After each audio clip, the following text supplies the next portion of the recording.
ملک کو آگے لے کر جانے کے لیے ضروری ہے کہ سیاست بھی جاری رہے اور ملک میں انتخابی، عدالتی اور انتظامی اصلاحات بھی جاری رہیں۔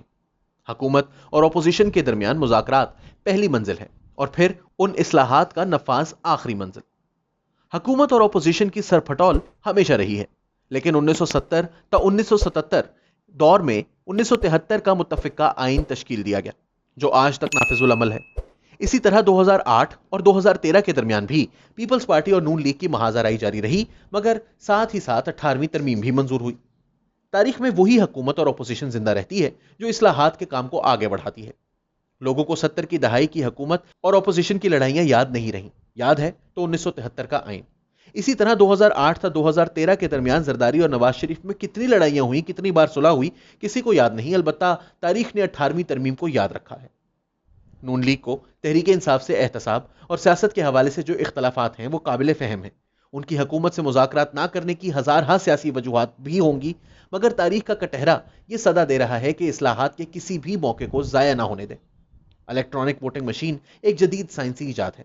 دنیا کے کئی ممالک اسے اپنا چکے ہیں، حتیٰ کہ بھارت جیسا کثیر آبادی والا ملک بھی اس کا استعمال کر رہا ہے۔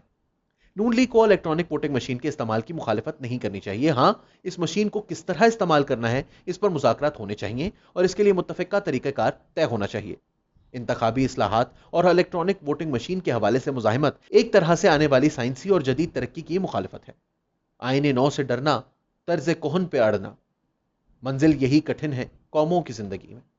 تحریک انصاف کی حکومت نے احتساب اور انتقام کے نام پر اپوزیشن کو ٹھیک ٹھاک رگڑا دیا ہے، اس لیے اپوزیشن حکومت کی طرف سے آنے والی ہر پیشکش کو ایک نیا ٹریپ یا پھندا سمجھتی ہے۔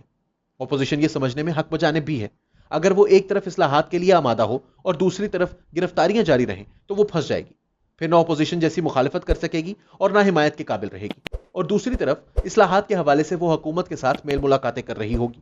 ایسی صورتحال میں اس کا بیچ چوراہے میں مذاق اڑے گا۔ کسی سیاسی دور کی کارکردگی کا معیار یہی ہے کہ وہ معاشرے کو کتنا آگے لے کر گیا۔ 1970 تا 1977 سیاسی محاذ آرائی کے حوالے سے بدترین رہا۔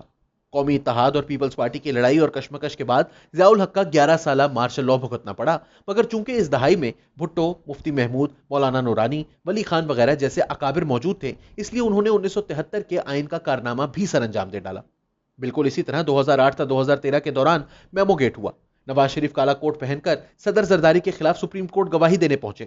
کئی وعدے ہوئے اور کئی وعدے ٹوٹے، مگر رضا ربانی کمیٹی نے 18ویں ترمیم کا تاریخی کام تمام سیاسی جماعتوں کے اتفاق رائے کے ساتھ سر انجام دے ڈالا۔ اب وقت ہے کہ انتخابات کے حوالے سے اصلاحات کا ڈول ڈالا جائے۔ ہر سیاسی جماعت کو انتخابات پر اعتراضات ہوتے ہیں، رزلٹ میں تاخیر پر دھاندلی کا الزام لگتا ہے، انتخابی عملے کی لاپرواہیوں، غلطیوں یا پھر منمانیوں کی سزا حلقے کے امیدواروں کو ملتی ہے۔ کیا اب وہ وقت نہیں آ گیا کہ ساری سیاسی جماعتیں مل کر ملک کے انتخابی نظام کو جدید بنائیں؟ الیکٹرانک ووٹنگ مشین پر اسمبلی میں بحث کریں، اس کے فوائد اور نقصانات پر کھل کر بات ہو، اور اگر یہ مشین دھاندلی کا مداوع کر سکتی ہے تو پھر اس کا فوری بندوبست کیا جائے اور اگلے الیکشن اسی ووٹنگ مشین کے ذریعے کروائے جائیں۔ انتخابی اصلاحات کے حوالے سے مریم نواز صاحبہ اور میاں شہباز شریف نئے سرے سے بریفنگ لیں۔ اگر تو اگلے الیکشن میں شفافیت چاہتے ہیں تو پھر انتخابی اصلاحات کے حوالے سے پیش رفت کریں اور اس موقع کو ہاتھ سے جانے نہ دیں۔ الیکٹرانک ووٹنگ مشین میں کوئی خرابی نہیں، البتہ اس کے استعمال کو درست اور جائز بنانا مذاکرات کے ذریعے ہی ممکن ہے۔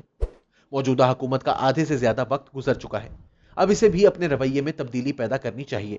جارحانہ رویوں کی بجائے مفاہمانہ رویہ اپنانا چاہیے۔ مذاکرات کے لیے ماحول بنانا پڑتا ہے، ایک طرف گرفتاریاں ہو رہی ہوں تو دوسری طرف مذاکرات ممکن نہیں ہوتے۔ مذاکرات ہوں گے، سازگار ماحول ہوگا تو اصلاحات پر بات چیت کا مرحلہ آئے گا۔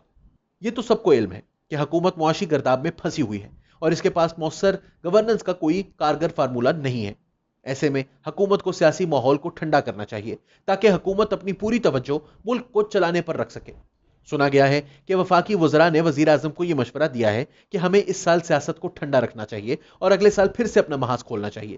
کوشش یہ کرنی چاہیے کہ اس سال قانون سازی اور انتخابی و انتظامی اصلاحات کی جائیں اور پھر اگلے سال سے آئندہ انتخابات کی سیاست کی جائے۔ دوسری طرف اپوزیشن کی سیاست میں شہباز شریف کی رہائی کے بعد جان پڑنے والی ہے۔ فی الحال پی ڈی ایم کی بحالی کا امکان نظر نہیں آ رہا۔ پیپلز پارٹی چاہتی ہے کہ پی ڈی ایم کی قیادت اظہار وجوہ کے نوٹس پر معذرت کرے، جبکہ پی ڈی ایم کی قیادت کہتی ہے کہ پیپلز پارٹی معذرت کرے۔